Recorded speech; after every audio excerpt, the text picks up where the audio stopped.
안녕하세요. 오늘도 하나님께서 주시는 은혜와 기쁨이 넘치는 하루가 되시기를 바랍니다. 다 함께 찬송가 420장을 찬양하겠습니다.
하나님께서 오늘 우리에게 주시는 말씀은 계시록 2장 12절부터 17절까지의 말씀입니다. 버가모 교회의 사자에게 편지하라. 좌우에 날선 검을 가지신 이가 이르시되 내가 어디서 사는지를 내가 아노니 거기는 사탄의 권좌가 있는 데라.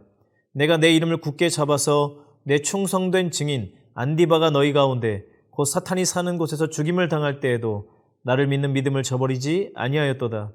그러나 내게 두어 가지 책망할 것이 있나니 거기 내게 발람의 교훈을 지키는 자들이 있도다. 발람이 발락을 가르쳐 이스라엘 자손 앞에 걸림돌을 놓아 우상의 제물을 먹게 하였고 또 행음하게 하였느니라.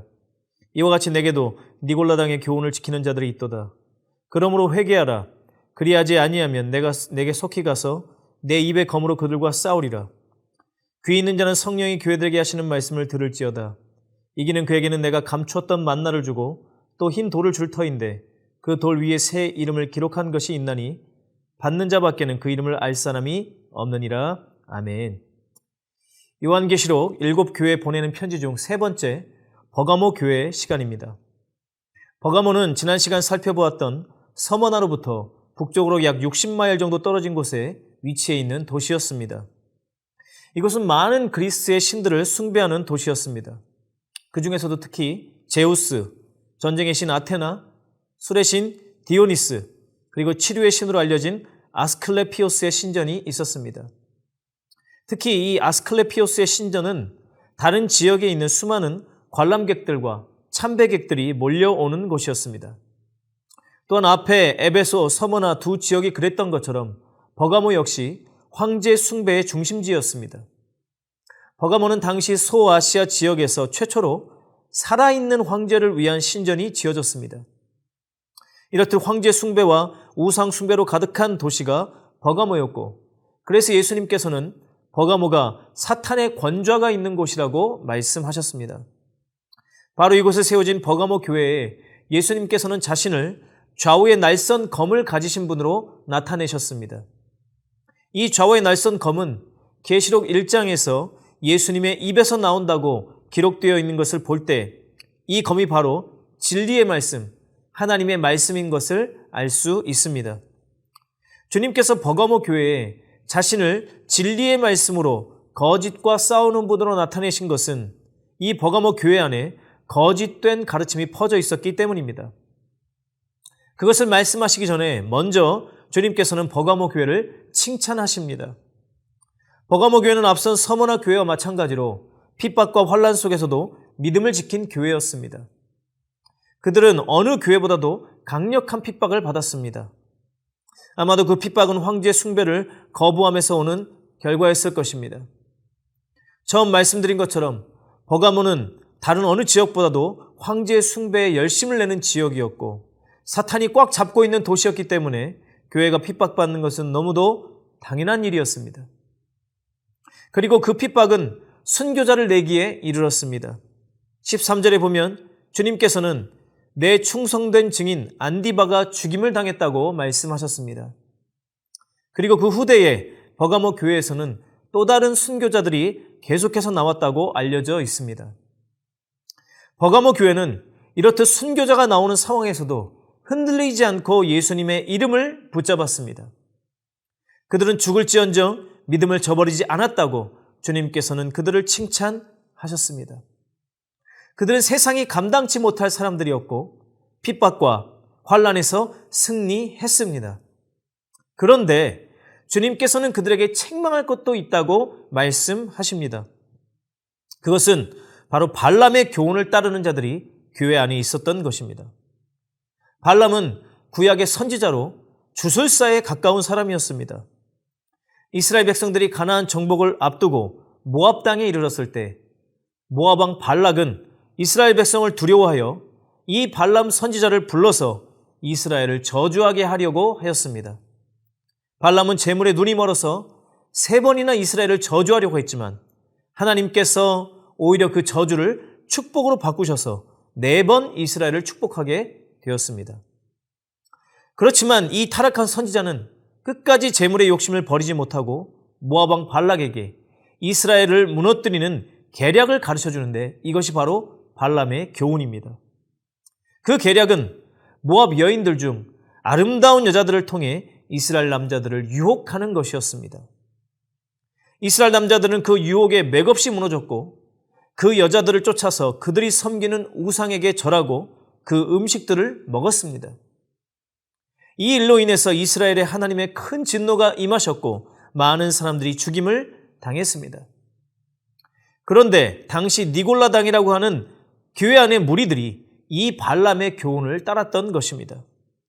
그들은 하나님을 믿으면서 우상들의 축제에 참석하고 그들의 문화와 관습을 받아들이는 것을 거부하지 않았습니다.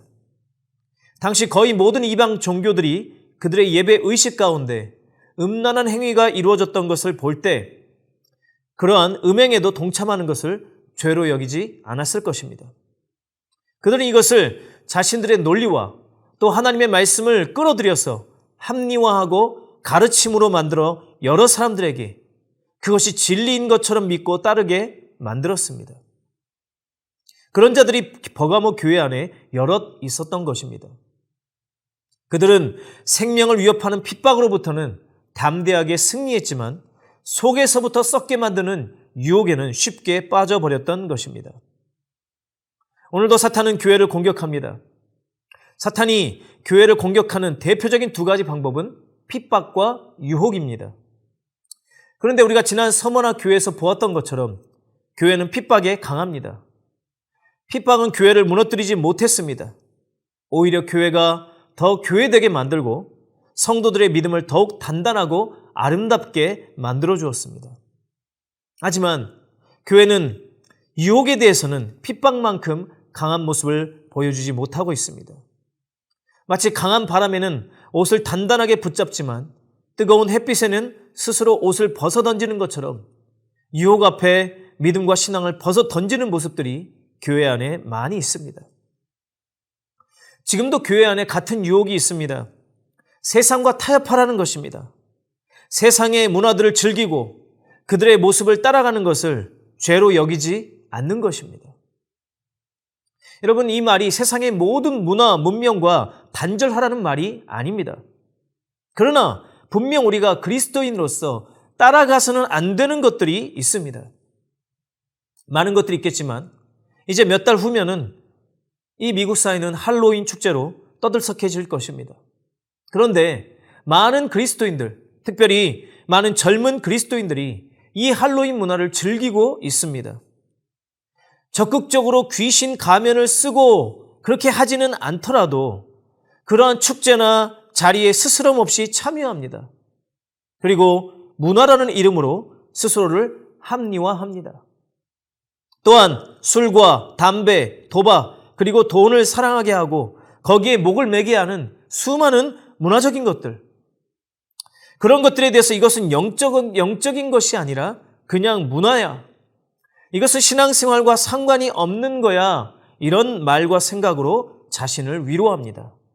그러나 신앙생활과 상관없는 것은 아무것도 없습니다. 성경은 먹든지 마시든지 무엇을 하든지 다 하나님의 영광을 위해서 하라고 분명하게 말씀하셨습니다. 이러한 것들은 우리를 하나님으로부터 멀어지게 만들고 하나님보다 결국 세상을 더 사랑하게 하는 우상 숭배에 빠지게 합니다. 이렇게 니골라당의 교훈을 따르는 버가모 교회에게 주님께서는 회개하라고 명령하셨습니다. 회개는 그냥 뉘우침이 아니라 거기서 돌아서는 것입니다. 다시는 같은 행동을 반복하지 말라는 말씀입니다. 만일 그렇게 하지 않으면 주님께서 속히 오셔서 입에서 나오는 날선 검으로 그들과 싸우겠다고 말씀하셨습니다. 바로 주님께서 심판하시겠다는 말씀입니다.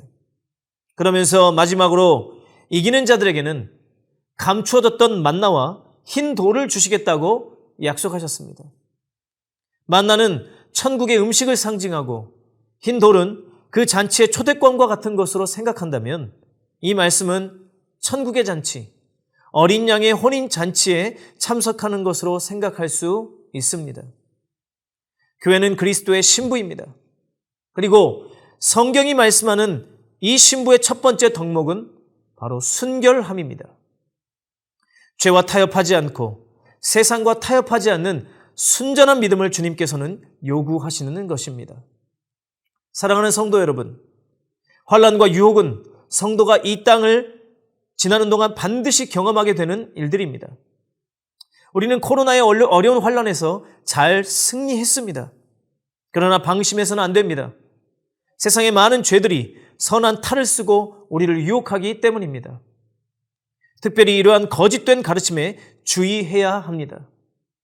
말씀으로부터 멀어지게 만드는 것들을 우리는 오히려 그것을 멀리해야 합니다. 그리고 나 자신을 지켜 정결하게 해야 합니다. 주님께서는 분명하게 말씀하셨습니다. 로마서 12장 2절 말씀에 너희는 이 세대를 본받지 말고, 야고보서 1장 27절 말씀에 하나님 아버지 앞에서 정결하고 더러움이 없는 경건은 곧 고아와 과부를 그 환난 중에 돌보고 또 자기를 지켜 새 속에 물들지 아니하는 그것이니라. 하나님 앞에서 자기 자신을 지킬 수 있는 모든 성도님들이 되시기를 바랍니다. 두 가지의 기도 제목을 가지고 말씀을 마친 후에 기도하시겠습니다. 첫 번째로 죄와 타협하게 만드는 여러 가지 유혹으로부터 나 자신을 정결하게 지키게 하소서. 두 번째로 8월 2일부터 5일까지 있는 유스 수련회를 통해서 학생들이 하나님의 살아계심을 경험하게 하소서. 함께 기도하겠습니다. 살아계신 하나님, 우리가 이 땅에서 믿음으로 살아갈 때 사탄은 여러 가지로 우리를 유혹하며 죄에 빠지게 하려고 합니다. 그러나 우리가 영적으로 깨어서 진정 하나님의 뜻이 무엇인지를 깨닫고 사탄의 유혹과 거짓 가르침을 분별할 수 있는 지혜를 주시옵소서. 주님 앞에서 자신을 지켜 정결한 모습으로 설 수 있는 모든 성도들 되게 하여 주시옵소서. 우리 구주 예수 그리스도의 이름으로 기도합니다. 아멘.